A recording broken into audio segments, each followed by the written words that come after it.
Hello everyone, कैसे हैं आप सभी लोग।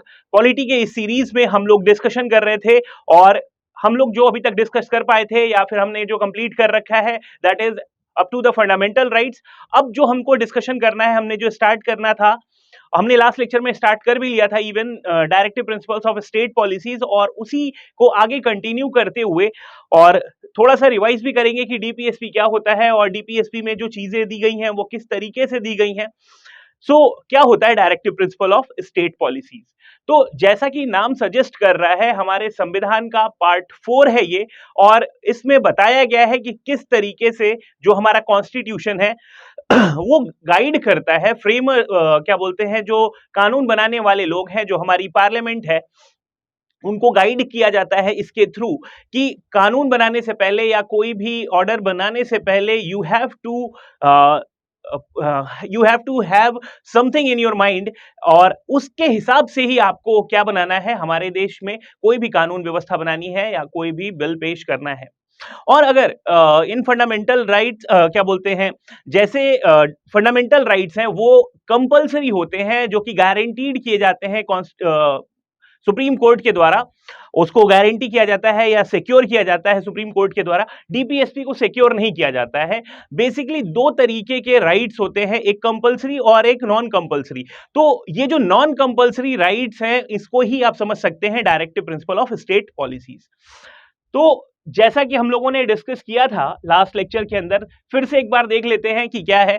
तो कुछ बेसिक सी बातें हैं कि जो हमारा कॉन्स्टिट्यूशन है उसके पार्ट 4 में यहां पर डीपीएसपी को रखा गया है। इसको आयरिश कॉन्स्टिट्यूशन से लिया गया था, और ये जो आर्टिकल है, आर्टिकल नंबर 36 से लेकर के आर्टिकल नंबर 51 के बीच में डीपीएसपी के प्रावधान दिए गए हैं। These are non justiciable in the court. अगर आपको डीपीएसपी नहीं मिलता है तो आप न्यायालय नहीं जा सकते हैं और अपने अधिकार की मांग करने नहीं जा सकते हैं। डीपीएसपी में जो कही बात है, जो बी आर अंबेडकर हैं, इन्होंने बोला था कि जो डीपीएसपी है, these are novel features of the constitution. तो नोवेल का मतलब होता है नया नया फीचर है। तो डीपीएसपी को हम ऐसे समझ सकते हैं कि ये वो सारे अधिकार हैं, जैसे हमारे घर वाले, हमारे पेरेंट्स हमें चाहते तो हैं देना, लेकिन अभी फिलहाल में वो हमें दे नहीं पाए हैं। तो जो उनकी इच्छाएं हैं और जिस तरीके से वो चाहते हैं कि हमें दुनिया के अंदर सारी खुशियां मिले, वही सारी चीज हमारा जो जो देश है वो भी चाहता है कि हमारे इंडियन सिटीजन्स को, एक एक इंडियन सिटीजन्स को वो सारी चीजें, वो सारी सुख सुविधाएं दी जाएं। तो वही सारी बातें यहां डीपीएसपी में लगभग कही गई हैं। डायरेक्टिव प्रिंसिपल को along with the fundamental rights, DPSP और फंडामेंटल राइट्स दोनों को मिला दिया जाए तो ये बनता है क्या, the soul of our constitution. हमारे संविधान की आत्मा ही है ये। अगर फंडामेंटल राइट्स और डीपीएसपी ना रहे तो मतलब ही नहीं है किसी संविधान का। संविधान होने का कोई मतलब नहीं है, कोई फायदा नहीं है। ग्रेवलिन ऑस्टिन जो है, ये एक जूरिस्ट हैं, कॉन्स्टिट्यूशनल रीडर हैं। तो इन्होंने ये बोला है कि directive principle and the fundamental rights are the conscience of the constitution. बिल्कुल वैसे ही है, ये एक तरीके से आत्मा जैसी बात कही जा रही है कि जो हमारा संविधान है वो इन्हीं फंडामेंटल राइट्स और डीपीएसपी के इर्द गिर्द ही घूम रहा है। अगर ये ना रहे तो जैसे हमारे शरीर में आत्मा ना रहे तो शरीर किसी काम का नहीं है, वैसे ही ये डीपीएसपी और फंडामेंटल राइट्स है। आपसे एक नंबर के क्वेश्चन में ये पूछा जा सकता है कि किसने कौन सी बात कही हुई है। Most important thing is that कि these are not enforceable by the court. आप न्यायालय में जाकर के जिद नहीं कर सकते या फिर आप न्यायालय में जाकर के क्लेम नहीं कर सकते कि डीपीएसपी हमको नहीं मिला। ये आयरलैंड, ये ग्रेट ब्रिटेन को आप देख सकते हैं, आयरलैंड है ये, जहां से डीपीएसपी को लिया गया है, यहां के कॉन्स्टिट्यूशन से डीपीएसपी को बोरो किया गया था। यहां पर एक और बात की गई है कि कोई भी स्टेट है, अगर कोई भी कानून बना रहा है वो, तो उसको अपने दिमाग में रखना होगा इनको। जैसे हम घर में कोई भी काम करते हैं, तो अगर हमारे घर में कोई छोटा बच्चा है या कोई भी है, तो हमारे पेरेंट्स अगर कुछ भी प्रावधान बनाते हैं, कुछ भी नियम बनाते हैं, तो घर के हर एक मेंबर के बारे में सोचते हुए उस रूल को बनाया जाता है। तो बिल्कुल उसी तरीके से जो डीपीएसपी के अंदर जो बातें कही गई हैं, इन बातों का ध्यान रखते हुए ही कोई भी कानून व्यवस्था बनाई जाएगी हमारे देश के अंदर। These are constitutional instructions. तो जैसा कि हम लोगों ने अभी डिस्कशन किया कि भाई साहब ये निर्देश हैं, ये इंस्ट्रक्शंस हैं कि बिना इन इंस्ट्रक्शंस के आपको आगे काम नहीं करना है। तो पॉलिसी मेकिंग में इन इंस्ट्रक्शंस का बिल्कुल बखूबी ध्यान रखा जाना चाहिए। जैसे कि लेजिस्लेचर के अंदर जो भी कानून बनाएगा, संसद हमारी कानून बनाएगी तो डीपीएसपी का ध्यान रखेगी। ये जो एग्जीक्यूटिव है, ये जिस तरीके से कानून का पालन करवाएंगे तो भी इन डीपीएसपी का ध्यान रखेंगे। और उसके बाद ये जो एडमिनिस्ट्रेटिव मैटर्स हैं, जिस तरीके से प्रशासन किया जाता है, उसमें भी आपको इन डीपीएसपी का बखूबी ध्यान रखना होगा। Directive principle of the state policies constitute a very comprehensive economic and social and political program। तो हम लोगों ने पढ़ा था, जो हमारा प्रियम्बल था, वहां पे हम लोगों ने डिस्कशन किया था कि जो जस्टिस है वो 3 तरीके के जस्टिस हैं, social justice, economic justice and political justice. तो ये जो डीपीएसपी है, ये इन तीनों बातों का बखूबी ध्यान रखते हैं। सोशल जस्टिस मतलब सामाजिक न्याय, आर्थिक न्याय और राजनीतिक न्याय, इन सब की बातों को रखा जाता है या फिर उन सभी चीजों को प्रोवाइड किया जा सकता है अगर डीपीएसपी का बखूबी ध्यान रखा जाए। तो कहने का मतलब, आपने अगर राम राज्य के बारे में सुना है कि राम राज्य क्या होता है, तो दुनिया के अंदर अगर कहीं ऐसा राम राज्य है तो राम राज्य में क्या होगा कि कोई भी जो नागरिक है, कोई भी जो व्यक्ति है उस साम्राज्य का, वो बिल्कुल खुश है, कोई दुख है ही नहीं। तो वैसी ही परिकल्पना आप कर सकते हैं, एक वेलफेयर स्टेट जैसा एस्टैब्लिश होगा अगर डीपीएसपी को रखा जाएगा ध्यान के अंदर और कानून बनाया जाएगा। तो जहां पे राम राज्य में क्या होगा, हर समाज के हर वर्ग के लोगों को एक बराबर का औहदा दिया जाएगा। राजनीतिक का मतलब हर वर्ग से, हर समाज के लोगों के पास शक्ति होगी। और आर्थिक न्याय कहने का मतलब समाज में कोई भी गरीब नहीं होगा, कोई पिछड़ा नहीं होगा। तो यही परिकल्पना के साथ डीपीएसपी जो है आगे चलता है। Equality and fraternity are outlined in the preamble of the constitution. और जैसा कि हम लोगों ने डिस्कशन किया था कि हमारा जो प्रियम्बल है वो क्या चाहता है, या उसमें क्या बातें कही गई है कि सभी को न्याय मिले, न्याय हमने देख लिया। फिर उसके बाद सभी को आजादी मिले, फिर उसके बाद सभी को समानता का अधिकार मिले, और समानता का अधिकार पाने के बाद सभी लोग एक इस देश के अंदर खुशी से रहेंगे, तो भाईचारे के अवधारणा के साथ रहेंगे, सभी एक दूसरे के साथ खुशहाल रहेंगे। तो यहां पर फ्रेटर्निटी की भी बात की गई है, बंधुता की भी बात की गई है, और ये सब पॉसिबल होगा अगर डीपीएसपी को ध्यान में रखा जाएगा कानून बनाते वक्त। DPSPs are non-justiciable in nature. These are non-justiciable in nature and they are not legally enforceable. तो बिल्कुल लीगली एनफोर्सेबल नहीं है। जैसे फंडामेंटल राइट्स क्या थे, अगर आपका एक भी फंडामेंटल राइट्स कोई छीनता है या फिर गलती से वो आपको प्रोवाइड नहीं हो पाता है, तो आप न्यायालय जाकर के उसकी मांग कर सकते हैं, लेकिन इनके लिए ऐसा कोई प्रावधान नहीं है। डायरेक्टिव प्रिंसिपल्स दो नॉन जस्टिशिएबल, लेकिन जैसा कि ये नॉन जस्टिशिएबल है, लेकिन फिर भी ये मददगार है कि जो हमारा संविधान है या फिर जो हमारे नियम है वो सही बने हैं कि नहीं बने हैं, या उनकी कॉन्स्टिट्यूशनैलिटी को चेक करने के लिए इनका इस्तेमाल किया जाता है। तो बिल्कुल बखूबी डीपीएसपी जो है वो एनरिच होने चाहिए, रहने चाहिए हर एक कानून के अंदर, और अगर डीपीएसपी है तो वो कानून सही है, अन्यथा वो सही नहीं रह सकता। They embodied the concept of the welfare state। मैंने आपसे अभी जैसे बताया कि एक राम राज्य की परिकल्पना जो होती है ये बिल्कुल वैसी ही है कि देश के अंदर सभी खुशहाल हैं, सभी लोग बहुत ही अच्छे से रह रहे हैं, जी रहे हैं, कहीं से कोई दुख नहीं है, किसी को कोई तकलीफ नहीं है। तो ऐसा ही एक देश बनाने की परिकल्पना है डीपीएसपी की मदद से, और अगर डीपीएसपी को अच्छे तरीके से लागू करा दिया जाए तो ऐसा देश बनने में देरी नहीं लगेगी। To establish the economic and social democracy. अच्छा, ये जो डीपीएसपी है, जैसे कि हम लोगों ने फंडामेंटल राइट्स के बारे में पढ़ा था, तो फंडामेंटल राइट्स जो है बेसिकली वो पॉलिटिकल डेमोक्रेसी को इंश्योर करवा रहे थे, ये पॉलिटिकल डेमोक्रेसी को इंश्योर करवा रहे थे, जबकि ये जो डीपीएसपी हैं ये सामाजिक, आर्थिक और सामाजिक लोकतंत्र की परिकल्पना या फिर उसकी स्थापना करवाने में मदद करते हैं। जो फंडामेंटल राइट्स हैं वो राजनीतिक लोकतंत्र को स्थापित करवाते हैं, और जो डीपीएसपी है वो सामाजिक और आर्थिक लोकतंत्र को स्थापित करवाता है। They can be classified. अब इन ये जो डीपीएसपी है ना, ये तीन बड़े सेक्शंस में डिवाइड किया जाता है। पहला जो है सामाजिक, जिसको बोलते हैं सोशलिस्ट प्रिंसिपल्स, समाजवादी सिद्धांत। दूसरे हैं गांधीयन सिद्धांत, और तीसरे हैं लिबरल इंटेलेक्चुअल्स या फिर वेस्टर्न लिबरल इंटेलेक्चुअल्स। तो समाजवादी सिद्धांत से आप समझ सकते होंगे कि यहां पर जो भी प्रावधान दिए गए होंगे वो समाज में सभी को बराबर का औहदा दिलाने की कोशिश करेंगे। जो गांधीयन प्रिंसिपल्स हैं वो एक तरीके से गांधी जी के जो विचारधाराएं थी अपने जीवन काल में, गांधी जी जिन चीजों को लेकर के या जैसा देश स्थापित करना चाहते थे, उन्हीं की कल्पनाओं के ऊपर बेस्ड है ये गांधीयन प्रिंसिपल्स, जिसको हम अभी देखेंगे। और जो पश्चिमी देशों में जो वेस्टर्न लिबरल इंटेलेक्चुअल्स की सोच है, जो धारणाएं हैं, उनको रखा गया है इस सेक्शंस के अंदर। आर्टिकल नंबर 36 से लेकर के आर्टिकल नंबर 51 के बीच में डीपीएसपी का प्रावधान दिया गया है, लेकिन जो असल में डीपीएसपी है वो शुरू होता है आर्टिकल नंबर 38 से।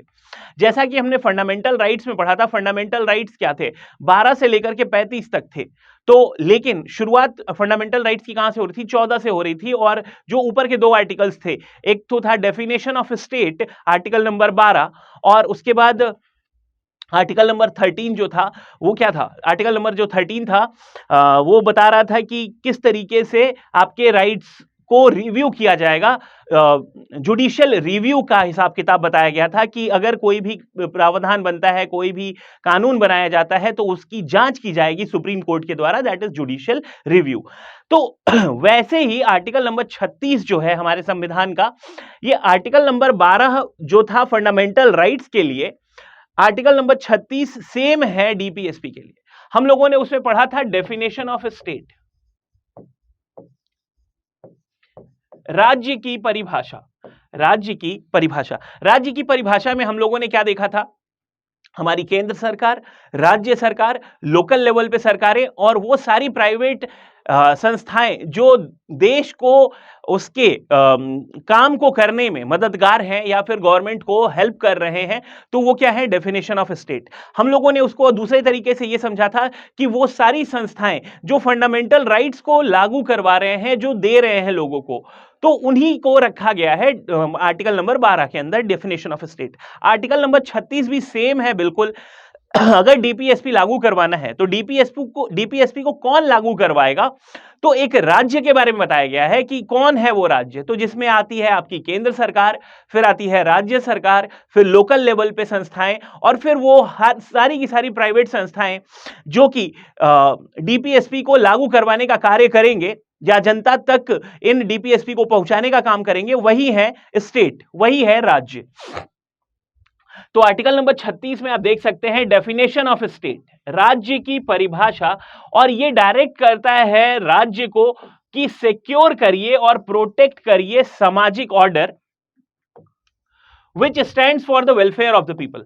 तो कुल मिलाकर के राज्यों को ये इंस्ट्रक्शन दिया जा रहा है यहां से कि आपको इस तरीके से काम करना है या कार्य करना है कि जनता बहुत खुशहाल रहे और देश जो है एक वेलफेयर राज्य, कल्याणकारी राज्य के तौर पर स्थापित हो, राम राज्य स्थापित हो। इस तरीके से आपको काम करना है, ये इंस्ट्रक्शन दिया जा रहा है हमारे आर्टिकल नंबर 36 के द्वारा राज्यों को। आर्टिकल नंबर 37 में यह कहा जा रहा है कि fundamental rights are non justiciable in nature. जो गवर्नमेंट है उसको फोर्स नहीं किया जा सकता है कि इनको लागू करवाइए आप, ठीक है। आर्टिकल नंबर 37 यही कहता है, states article 37 says that directive principles are non justiciable in the court but fundamental to the governance of the state. हाँ, आर्टिकल नंबर 37 जो है वो ये कह रहा है कि भले ही फंडामेंटल राइट्स, ये डीपीएसपी जो है ये जस्टिशिएबल नहीं है, लेकिन भाई साहब बिल्कुल इनका ध्यान रखा जाना चाहिए कुछ भी प्रावधान बनाने से पहले। ठीक है, ये अलग बात है कि ये जस्टिशिएबल नहीं है, लेकिन कानून बनाने से पहले डीपीएसपी का भरपूर ध्यान रखा जाना चाहिए। ये निर्देश दिए जा रहे हैं आर्टिकल नंबर 37 के तहत। जो हमारे कॉन्स्टिट्यूशन को या फिर जो हमारे कानून बनाने वाले लोग हैं उनको, हमारी संसद को ये निर्देश दिया जा रहा है हमारे संविधान के तहत कि डीपीएसपी का आपको बखूबी ध्यान रखना है। ये बात अलग है कि ठीक है वो जस्टिशिएबल नहीं है, लेकिन फिर भी आपको इनका ध्यान रखा जाना है। आर्टिकल नंबर 38 यहां से शुरू होता है हमारा डीपीएसपी का कॉन्सेप्ट और सोशलिस्ट प्रिंसिपल्स की बात करेंगे। पहले हम समाजवादी सिद्धांत की बात करेंगे और इसमें सबसे पहले आता है आर्टिकल नंबर 38। आर्टिकल नंबर 38 जो है ये डायरेक्ट करता है, स्टेट को निर्देश देता है ताकि आप सिक्योर करें, प्रोटेक्ट करें social order which stands for the welfare of the people. तो कुल मिलाकर के यहां पर फिर से कानून बनाने वाले लोगों को क्या किया जा रहा है, राज्यों को यह निर्देश दिया जा रहा है संविधान के तहत कि आपको रामराज्य जैसी परिकल्पना को सिद्ध करना है, उसको फुलफिल करना है, उसको ले आना है, स्थापित करना है और उसके लिए आपको काम करना पड़ेगा और इन डीपीएसपीस को आपको बिल्कुल लागू करवाना होगा। आर्टिकल नंबर 38(2) जो है वो कहता है it directs the state to strive minimising the inequalities in the income. Article 38(2) ये कह रहा है कि समाज में जो व्याप्त अंतर है कमाई का, इनकम का, उसको क्या करना है, उसको खत्म करना है, उसको मिनिमाइज करना है। जैसे कि गरीब की जो इनकम है वो और कम होते जा रही है, जो अमीर है उसका इनकम और बढ़ते जा रहा है, तो ऐसा नहीं होना चाहिए। तो ऐसा राज्य को ऐसा कानून ले आना चाहिए, ऐसी विधि बनाना चाहिए, ऐसे कानूनों को ले आना चाहिए ताकि जो समाज के अंदर जो अंतर है गरीब और अमीर का, ये क्या हो, कम हो जाए। तो ये देख रहे हैं आप, समाज को लेकर के चलना है, समाजवादी सिद्धांत। आर्टिकल नंबर 39 जो है ये बहुत इंपॉर्टेंट है और यहां से कई बार सवाल बनते हैं। ये 5 प्रावधान है, article 39A, 39B, 39C, article 39D और आर्टिकल 39E। ये सब क्लॉजेज हैं आर्टिकल 39 के ही अंदर। तो समाज के अंदर अच्छी अच्छी बातों को ले आने के लिए और समाज में अच्छे कानूनों को स्थापित करने के लिए ही यहां पे ये काम किया जा रहा है।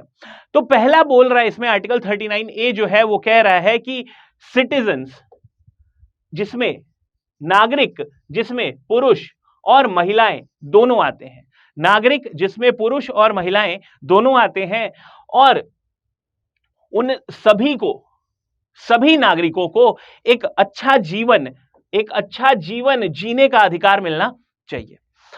और इसकी जिम्मेदारी किसकी है?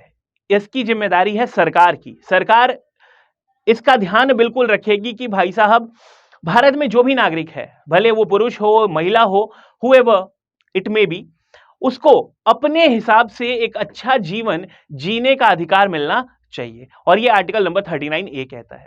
आर्टिकल नंबर 39B जो है ये भी बहुत ही अच्छी बात कहता है और कहता है कि ओनरशिप मतलब मालिकाना हक और कंट्रोल का मतलब एक जो कंट्रोल आप समझ सकते हैं, हर चीज का कंट्रोल या फिर एकाधिकार जिसको कह सकते हैं। तो मालिकाना हक और एकाधिकार जो है मटेरियल रिसोर्सेस का of the community distributed so as to be serve the common good. यहां पे ये कह रहा है कि समाज में जो मालिकाना हक है वो बिखरा रहना चाहिए और सभी के पास कुछ ना कुछ मालिकाना हक होना चाहिए। अर्थात एक लाइन में अगर कहें तो एक ही आदमी हर चीज का मालिक नहीं होना चाहिए, उसी के पास सारे कंट्रोल नहीं होने चाहिए, लोगों के पास ऑप्शंस होने चाहिए या फिर बहुत सारे लोगों के पास मालिकाना हक होना चाहिए। तो इससे क्या होगा, ऑटोक्रेसी या फिर जो मोनोपोली जैसी चीज नहीं आएगी। अगर कोई एम्प्लॉई है, अगर उसने कहीं काम कर रहा है, उसको चीजें पसंद नहीं आई, तो उसके पास ऑप्शन होना चाहिए कि दूसरे जगह पे भी जाकर के वो काम कर सके।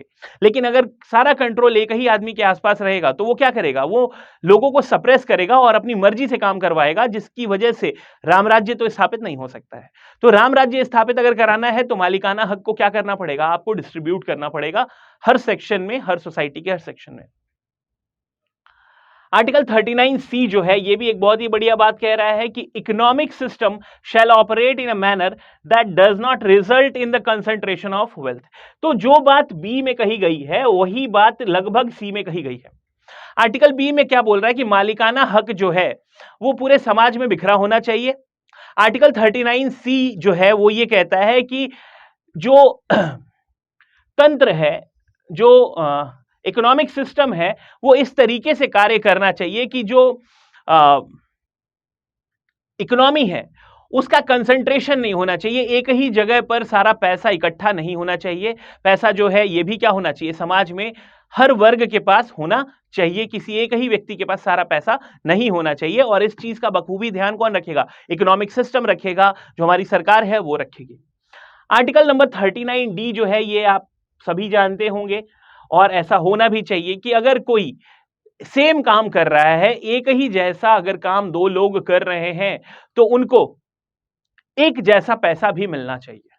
Equal pay for equal work. अगर एक पुरुष कोई काम कर रहा है और वही काम अगर कोई महिला कर रही है तो दोनों का जो सैलरी है वो सेम होना चाहिए, रेन्यूमरेशन जो है वो सेम होना चाहिए।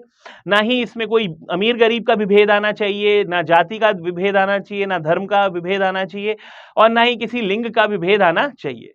तो कहने का मतलब जो भी अगर काम करेगा, जैसा काम करेगा उसको वैसा ही पैसा मिलेगा। आर्टिकल नंबर 39E कहता है कि health and strength of the worker and the tender as of the children must not be abused. Article number 39E ये कहता है कि भाई साहब लोगों से इतना ज्यादा गंदे तरीके से आप काम मत करा दीजिए कि उसका जो हेल्थ है और जो उसकी स्ट्रेंथ है वो खराब हो जाए। जो फैक्ट्रीज में काम करने वाले बच्चे हैं उनके ऊपर इतना दबाव ना आ जाए कि उनका जो टेंडर एज है वो ही खत्म हो जाए। तो अगर आप किसी से काम करवा रहे हैं तो आपको उसका बखूबी ध्यान रखना चाहिए। तो हेल्थ एंड स्ट्रेंथ का बिल्कुल ध्यान रखा जाना चाहिए वर्कर्स का, और जो बच्चे हैं टेंडर एज के बच्चे हैं, जो 18 साल के आसपास के जो बच्चे हैं उनका पूरा ध्यान रखा जाना चाहिए और उनके हेल्थ के साथ कोई खिलवाड़ ना हो, इसका पूरा ध्यान रखा जाना चाहिए। ये आर्टिकल नंबर 39E कहता है। तो आर्टिकल 39A कहता है कि सिटीजन, जिसमें मेन और वुमेन दोनों आते हैं, उन सभी के लिए एक अच्छी आजीविका का प्रावधान या प्रबंध होना चाहिए और उनको अधिकार मिलना चाहिए कि वो अपनी आजीविका अपने हिसाब से जी सकें। आर्टिकल 39B जो है कहता है कि मालिकाना हक जो है वो पूरे समाज में बिखरा होना चाहिए। आर्टिकल 39C ये कहता है कि आर्थिक तंत्र को इस तरीके से कार्य करना चाहिए कि जो समाज में पैसा है वो पूरे समाज में बिखरा रहे, एक जगह इकट्ठा ना हो, कंसंट्रेट ना हो। आर्टिकल 39D जो है कहता है कि भाई साहब एक कार्य के लिए एक वेतन होना चाहिए। कहने का मतलब अगर कोई पुरुष काम कर रहा है या कोई महिला काम कर रही है और दोनों सेम काम कर रहे हैं, जिसमें दोनों का सेम इंटेलेक्ट लग रहा है, दोनों का सेम स्किल लग रहा है, सेम टैलेंट लग रहा है, तो उनको एक ही बराबर पैसा मिलना चाहिए। आर्टिकल 39 ये कहता है कि जो फैक्ट्रीज में काम करने वाले बच्चे हैं, जो लेबरर्स हैं, उनका हेल्थ जो है वो अब्यूज नहीं होना चाहिए। ये इसका पूरा ध्यान रखा जाना चाहिए। आर्टिकल नंबर यहां पर देखिए आप, आर्टिकल नंबर 39 कैपिटल ए, ये 42वां संविधान संशोधन 1973 के तहत इसको जोड़ा गया है।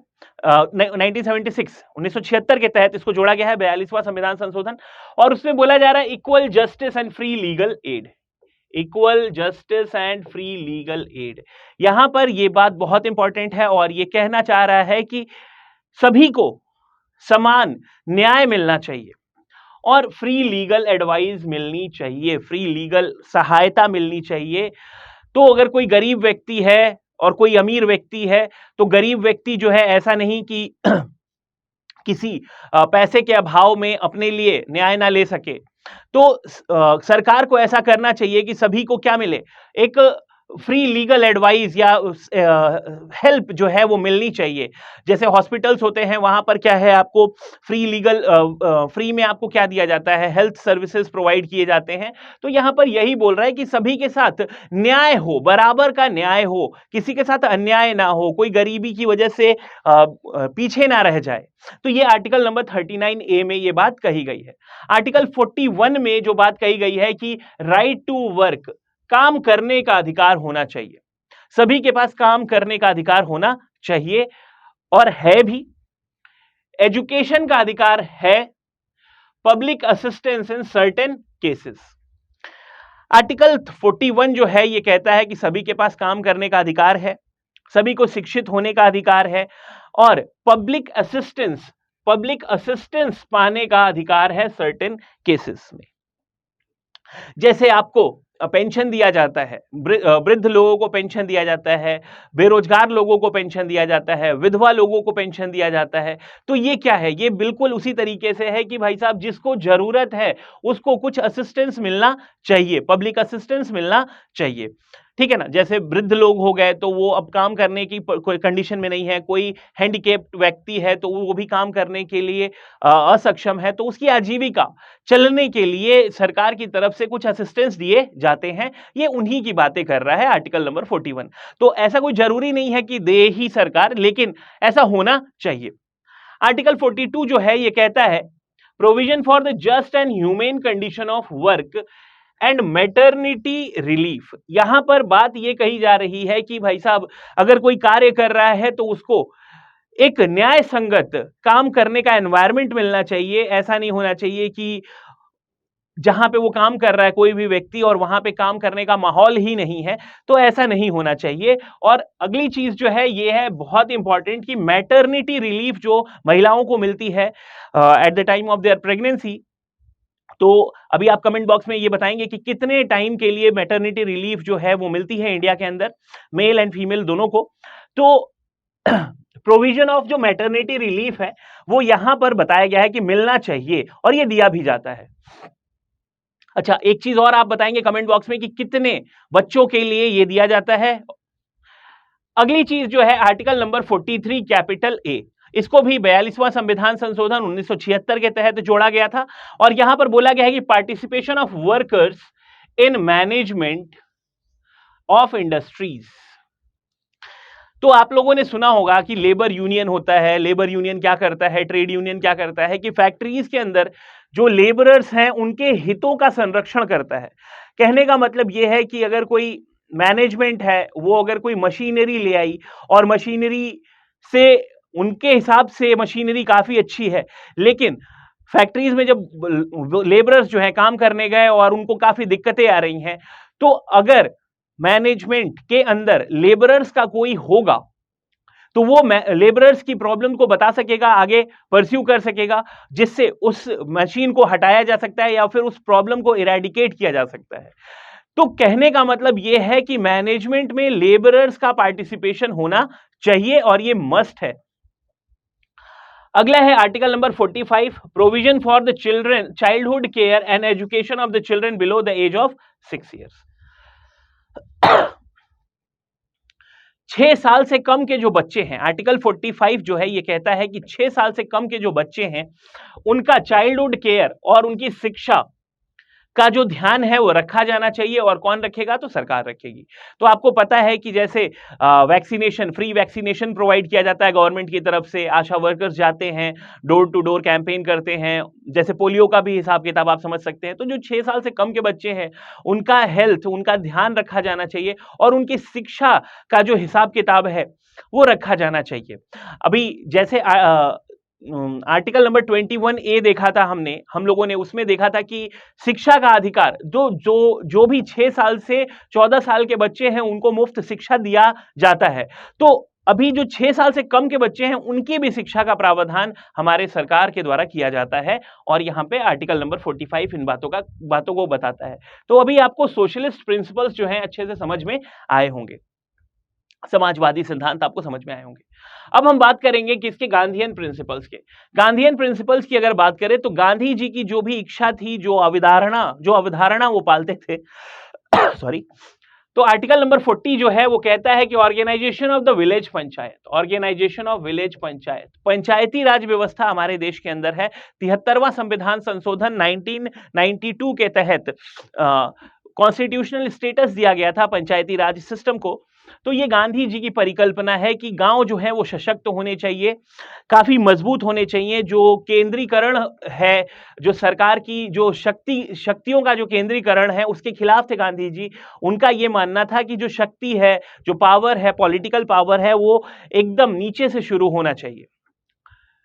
फिर उसके बाद आर्टिकल 43 जो है ये कहता है कि living wages for the workers, तो जितने भी वर्कर हैं उनको इतना वेज मिलना चाहिए, एक मिनिमम वेज मिलना चाहिए, इतनी तनख्वाह मिलनी चाहिए ताकि वो अपने जिंदगी का भरण पोषण कर सकें, अपना जीवन व्यतीत कर सके,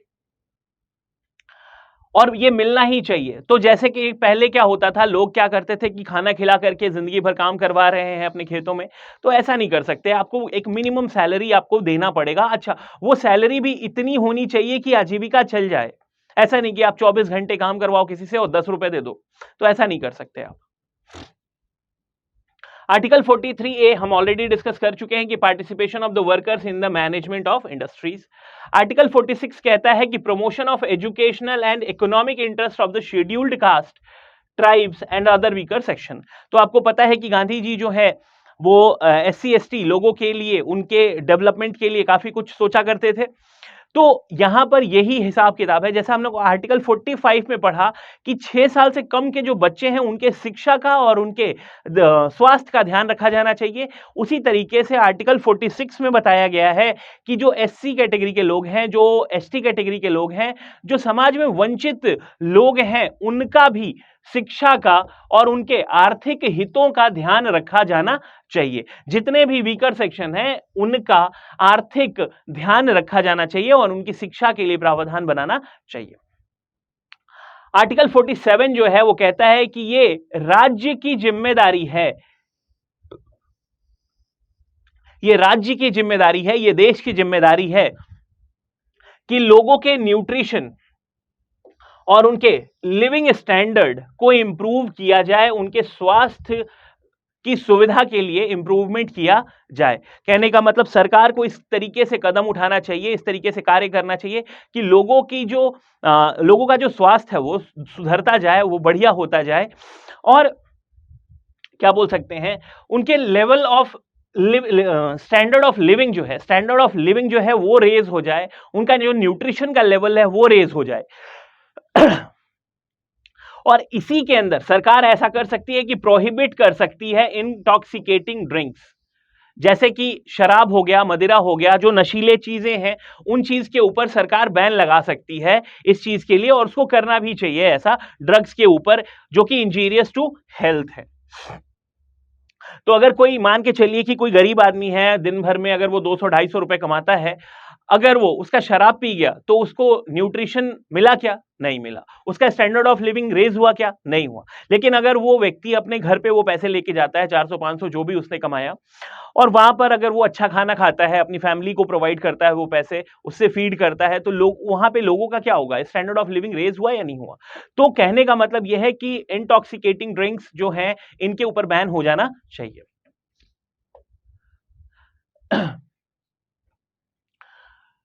The Constitution of India is one of the Constitution of India is one of the directive principle which directs the state to raise the level of nutrition and the standard of living and to improve the public health.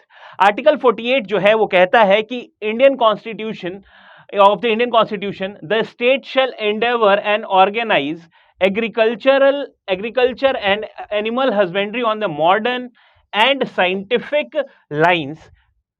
तो पहले ये समझते हैं, कहने का मतलब ये है कि ये हमारे राज्य की जिम्मेदारी है, ये हमारे देश की जिम्मेदारी है कि जैसा कि सभी को पता है कि मोर देन 65% जो जनता है हमारे देश की, जो पॉपुलेशन है, वो डायरेक्टली या इनडायरेक्टली कैसे ना कैसे एग्रीकल्चर के ऊपर डिपेंडेंट है।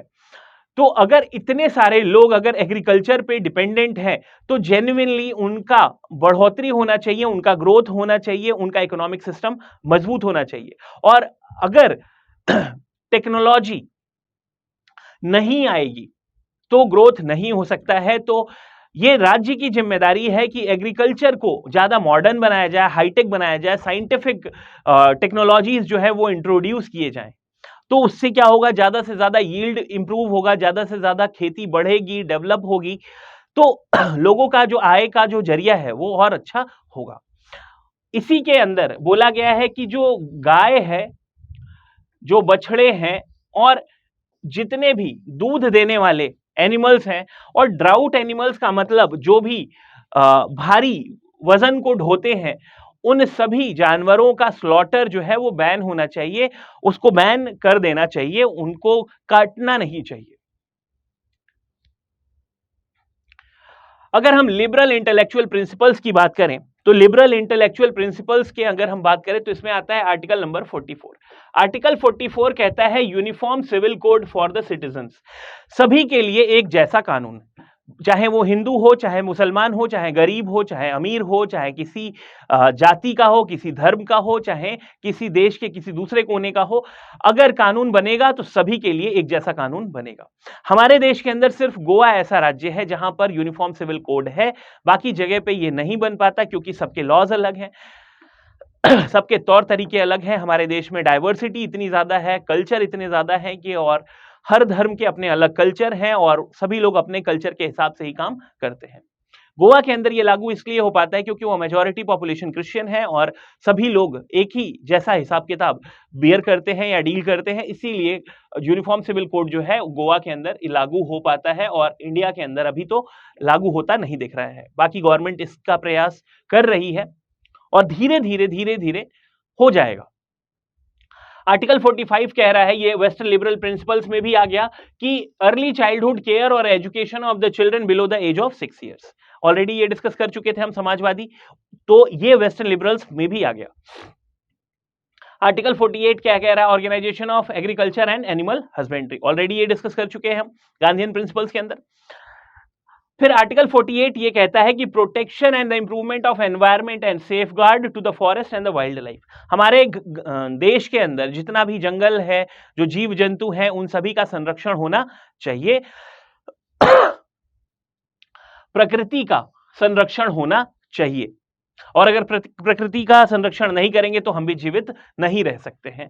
तो ये हमारी मजबूरी भी है और ये हमारी जरूरत भी है और इसको हमें करना भी चाहिए। तो आर्टिकल 48 कैपिटल है, इसको भी 42वां संविधान संशोधन 1976 के तहत इसको जोड़ा गया था। आर्टिकल 49 जो है ये कहता है कि मॉन्यूमेंट्स हैं, जो प्लेसेस हैं, जो हमारे देश के अंदर धरोहर है, नेशनल इंपॉर्टेंस की जगहें हैं, उनको हमको प्रोटेक्ट करके रखना चाहिए, उनको हमें बर्बाद नहीं करना चाहिए। जैसे ताजमहल हो गया एक एग्जाम्पल के तौर पे, ऐसे बहुत सारे बिल्डिंगें हैं, मॉन्यूमेंट्स हैं, पार्क्स हैं, तो जहां पे हम जाते हैं तो उन सबको हमें प्रोटेक्ट करके रखना चाहिए। हमें उनके साथ छेड़छाड़ नहीं करना चाहिए, उनका तोड़फोड़ नहीं करना चाहिए या उनको गंदा नहीं करना चाहिए या खराब नहीं करना चाहिए। आर्टिकल 50 कहता है कि separation of judiciary from the executive. हमारे देश के अंदर जो 3 पिलर्स हैं डेमोक्रेसी के, लेजिस्लेचर, एग्जीक्यूटिव एंड जुडिशरी, तो यहां पर ये बोल रहे हैं कि एग्जीक्यूटिव और जुडिशरी जो है अलग होने चाहिए। जैसा कि हम पहले जानते हैं कि कलेक्टर जो था पहले, वो न्याय भी दिया करता था। कलेक्टर का काम क्या है, देश राज्य के अंदर या फिर स्टेट के क्या बोल सकते हैं, सिटी के अंदर रेवेन्यू को कलेक्ट करने का काम होता था और वो कलेक्टर न्याय भी दिया करता था। तो अब वो जो कलेक्टर है वो न्याय नहीं देगा, न्याय कौन देगा, जज देगा। तो न्याय, कार्यपालिका और न्यायपालिका का पृथक्करण होना चाहिए, आर्टिकल नंबर 50 में दिया हुआ है। और आर्टिकल नंबर 51 जो है ये बोलता है कि promotion of the international peace and security. तो जैसा कि हमारा देश है इंडिया, वो ध्यान रखता है कि हमारे जितने पड़ोसी हैं, जितने हमारे आसपास देश हैं, उन सबसे हमारे रिश्ते जो हैं काफी बेहतर रहें, काफी अच्छे से रहें, ताकि एक सद्भाव बना रहे। तो आर्टिकल 51 यही कहता है कि हमें अंतरराष्ट्रीय शांति को बढ़ावा देना चाहिए। तो आई होप आपको ये वीडियो बहुत ही पसंद आया होगा, आपको कंटेंट समझ में आया होगा। Thanks for watching the video. जय हिंद। अगर आप चाहते हैं अपने कैरियर को एक नई दिशा देना और सुनहरे भविष्य को साकार करना, तो जुड़िए कंपटीशन कम्युनिटी के साथ। आज ही हमारे वेबसाइट के कैरियर पेज पर विजिट करें अथवा डिस्क्रिप्शन बॉक्स पर दिए गए लिंक पर क्लिक करें। हमेशा आपके साथ टीम कोको।